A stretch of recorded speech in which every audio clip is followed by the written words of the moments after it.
Hey, what's up, ladies and gentlemen? Welcome back to another edition of the Davon Lewis Show. I'm your host, Davon.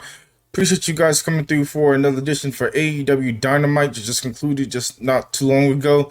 Tonight's card was decent from start to finish. You got everything that you initially wanted to ask for, and I really enjoyed this whole entire card. It was a lot of mixed matches, as well with so many dramas going leading up towards the Forbidden Door.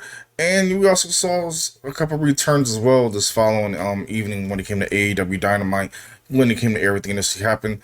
Everything on the card tonight, we ended up having MJF versus Rush.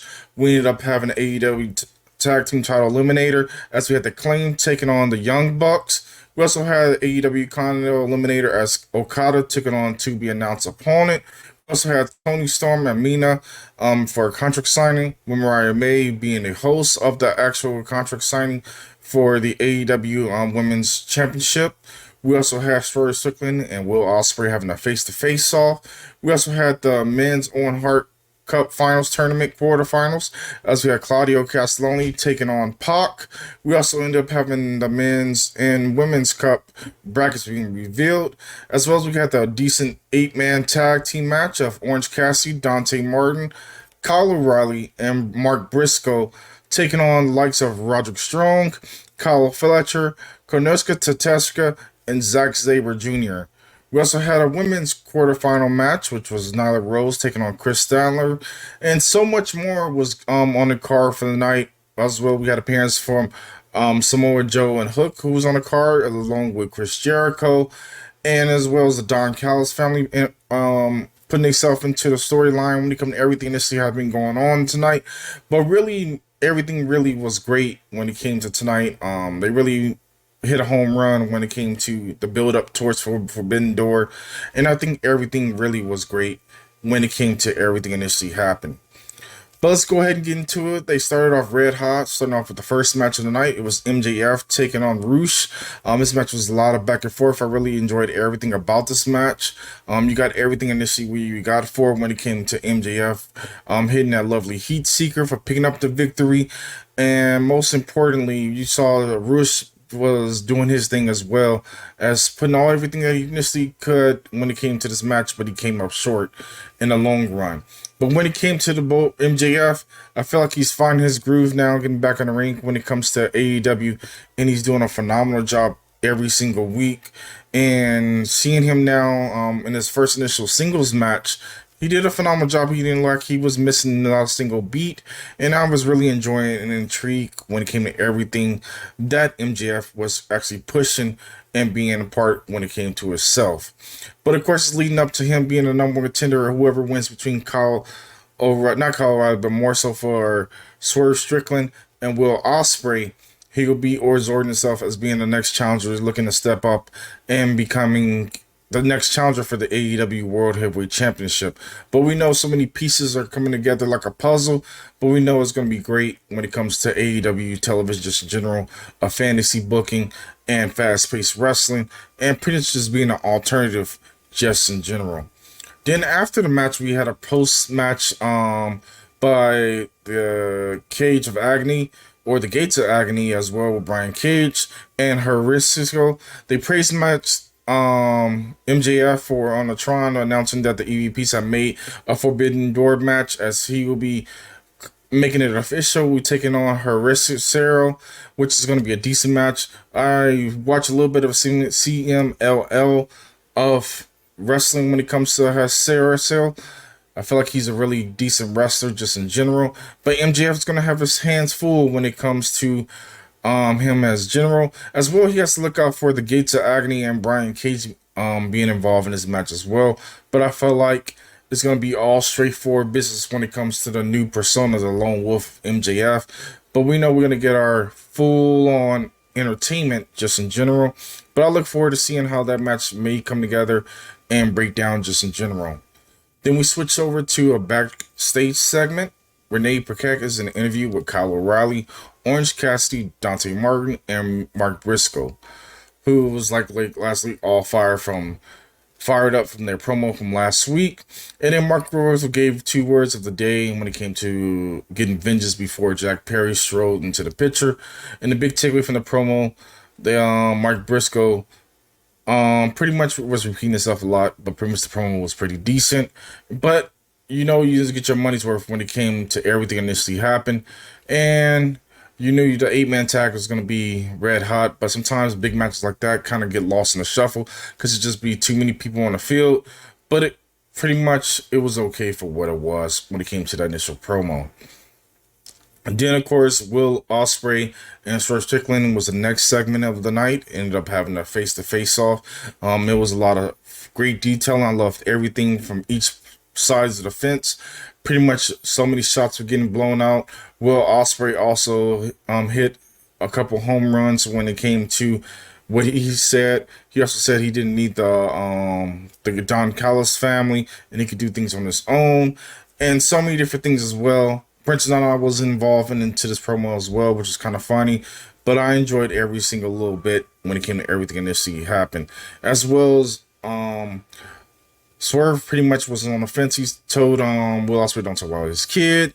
And so many different things were implemented into that story. But we know things were looking to be heated up as we getting closer to Forbidden Door, as this match is going to be red hot. We know these two have great chemistry. They're really great friends when it came to the indie scene, and now they're showing off their talent directly here in AEW. You know that Will Ospreay and Swerve Strickland are known for their high drama, high spot moves, and you know you're going to get your money's worth just in general.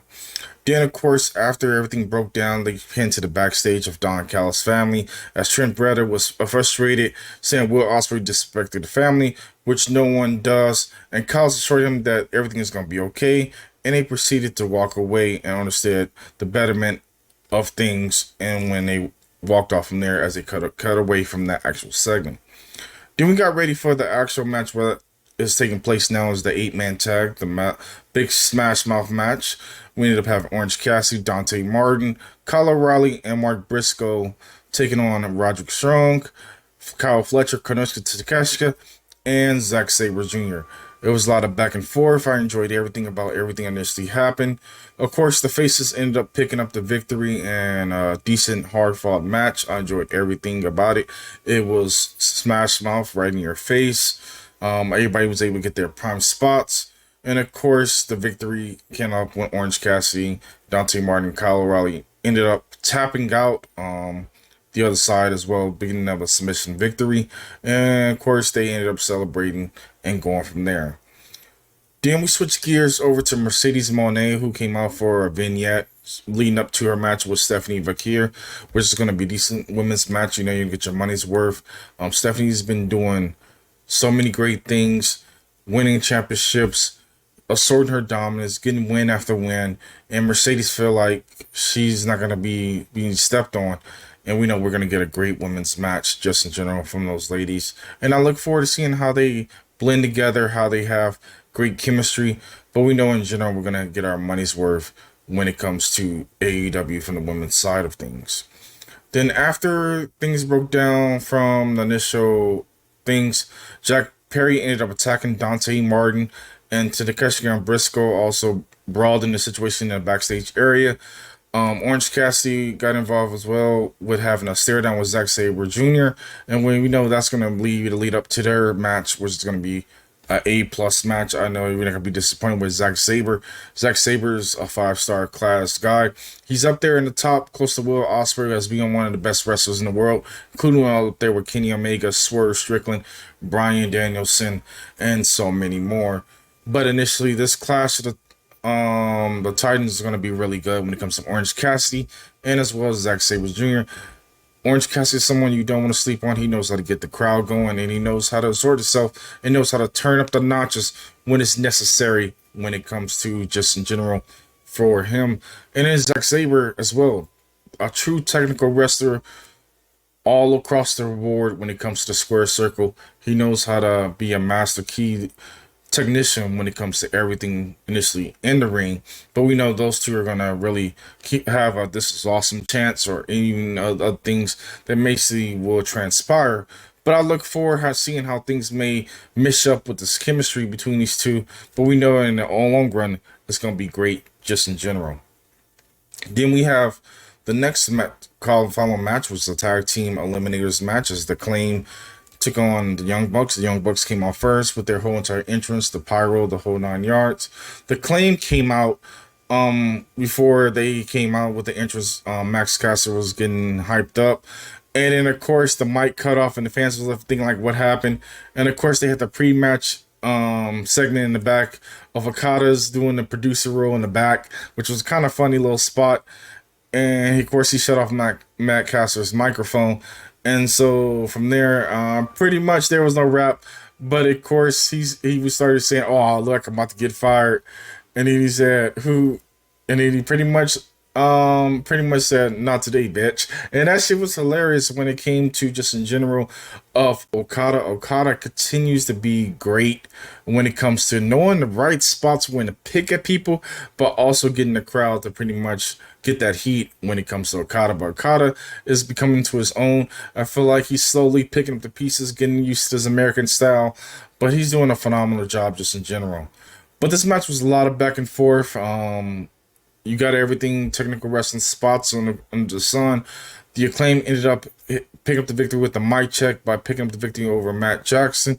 And things initially broke down from there as the Young Bucks walked off being frustrated. But, of course, the Acclaim celebrated and things were looking really good when it came to the initial tag team match, as they initially are now in line to get a tag team championship match.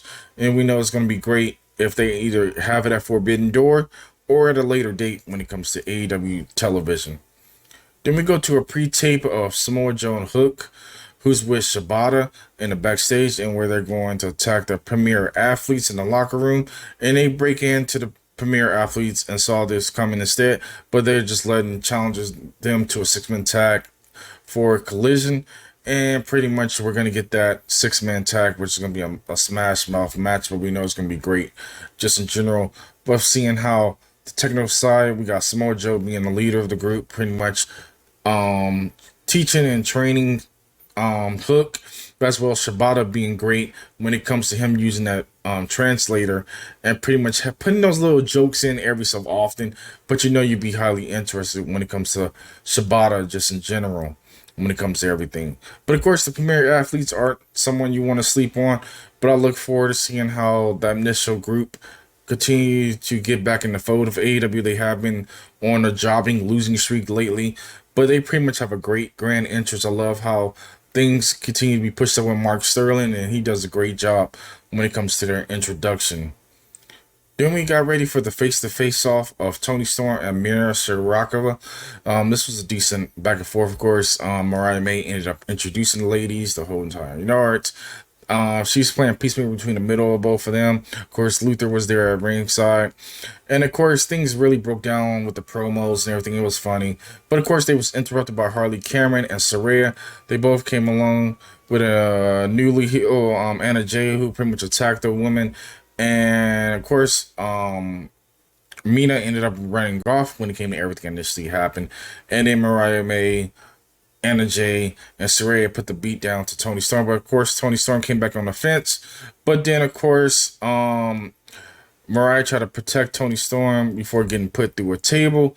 And things initially broke down from there in a situation as we got the new Outcast. Or officially, we don't know if they're going to still be the Outcast or they're going to be an initial new group in the near future. But we know it's going to be great seeing those ladies getting mixed up now that we have Saraya fitting her frustrated, showing that she's a leader when it comes to the AEW division. And we know we'll get our money's worth just in general when it comes to both ladies, Toni Storm, Mariah May, all them being involved. The match between Mina and Toni Storm is not going to be taken away from that. I feel like that's going to be a great match. But leading up to the next contender for the AEW Championship is going to be Saraya, leading up towards All In, which we know is going to be a great one. So, like, Saraya is going to be getting another lime spot. Hopefully, they don't be one of those just title grabs to try to get Saraya over. But I feel like in the spot, I feel like it needs to be Mariah May, who needs to get the spot, kind of like challenge Toni Storm, and then basically get that prime spot of her finally getting over with the crowd. Then we got ready for, of course, the quarterfinal eliminator for the Owen Hart tournament. We had Chris Statlander versus Nyla Rose. Chris Statlander, of course, ended up picking up the victory. And this is a lot of back and forth. It was okay. It was a 3 out of 5 star match. Pretty decent for what it was. It was great seeing Nyla Rose now back on AEW television, as she had been taking a hiatus, being on Ring of Honor television, if you guys haven't been keeping up. But more than anything, it was a great, decent match. But Chris Statlander ended up picking up the victory. Then after the match, Willow Nightingale appeared on the Tron and tells Chris Statlander that she plans on winning her first round match against Serena Deeb on this Friday on Rampage. And then she gets her revenge against Statlander in the semifinals, which I look forward of that bad blood continue to push into the storyline. But we know things are going to be great when it comes to everything. But of course, Stokely Hathaway is putting himself involved and telling Willow, don't mess with Chris. You don't know what you're getting yourself to. And of course, Chris tried to back it out, the whole situation up too. But we know this beef is going to be long-term booking, and I'll look forward to seeing the end results of those ladies going back and forth when it comes to the tournament, or even if they get disqualified and continue their beef in the near future. Then we go to Private Party, who's in an interview with Renee Paquette, who's working overtime, doing her thing. And they were interrupted by Chris Jericho. Chris Jericho gave the lesson of avoiding power drivers. Perhaps they will play the match against Jericho and Big Bill this following Saturday for a Collision, as that match was initially set up. When it comes to that match, it was really decent for what it was. And then, of course, I look forward to seeing this tag team match, seeing how Jericho continues their innovative self, but as well as Private Parties now trying to get back in the winning column after they've been kind of like losing, but kind of up and down. I know they've been kind of doing their thing when it comes to Rampage and everything like that, and Ring of Honor television. But I look forward to seeing them getting back into the fold of the tag team division. But don't sleep on Jericho and Big Bill. They're a dominant tag team as well, as even though they're a mixed tag team, but they do fairly well when it comes to knowing tag team offense, because they come from great tag teams from their own past, even their previous history. Then we switch our gears to a next singles match. We got Daniel Garcia versus Rhea Titus. This is a lot of back and forth, and things come to fold when it comes to Daniel Garcia picking up the victory. The crowd was red hot for his, official dance and everything like that. But I enjoyed everything when it came to Daniel Garcia, and Rhea Titus did what he initially could to hang in there when it came to Daniel Garcia. But Daniel Garcia was too much to handle. But initially, the Gates of Agony come out to jump Daniel Garcia after the post match, but MJF came out there to make the save. Will Ospreay comes out there too to make the save, and they have a stare down between Ospreay and MJF. Ospreay also helps Garcia to his feet, which we know is going to be a great build up towards Will Ospreay and MJF, which we know is not going to disappoint whatsoever when it comes to AEW International Championship, which I think that may be the slow build up before one of them fold or go from there. But seems like things are looking good when it comes to Daniel Garcia, as well as MJF, and along when it comes to everything that has been pushed with this feud with the Gates of Agony, and as well as having Will Ospreay being sorted into this actual feud and everything like that. So like Will Ospreay is having his hands tied up with everything initially has been going on, but we know it's going to be great just in general with everything initially has been going on. Then we have Renee Paquette, who tries to interview Will Ospreay about what just happened, but Brian Cage interrupts and says he's being held back by security, and an AEW International Championship match is made for Saturday for Collision, which is going to be great. Brian Cage is someone you don't want to sleep on. I know that match is going to be hard hitting, a lot of back and forth. We get to see a little bit more power of as well of Brian Cage, and then we get to see the strong style, high flying spots of Will Ospreay as he leads up towards his match with Swerve Strickland. But I feel like he's having too many distractions. Leave the Swerve, while Swerve was taking a back seat, kind of chilling in the back, being the world champion, and letting Will just burn itself out, leading up towards everything else is going to happen in the near future. Then we get ready for the initial AEW quarterfinals match of Pac versus Claudio Castagnoli. This match was a decent match. It leaded up to so many great things, and I enjoyed everything directly about this match. And you really got your money's worth when it came to Claudio and Pac. Well, Pac picked up the victory with that black arrow. But initially, we saw a great showcase when it came to both of these guys, giving us a true definition of pro wrestling. and I enjoyed everything about it when it came to the initial main event. But we know things are still to be red hot when it comes to AEW television, with so many different things are happening. And I enjoyed everything when it came to AEW this following evening, with all the different storylines initially happened, and so many other great things on the card tonight. But I'd like to know from you guys on personal opinion, what was your greatest thing when it came to everything that initially happened? But also as well, post your comments down below, like, comment, subscribe, and I'll catch you guys on the next one. Until then, y'all be safe. Peace.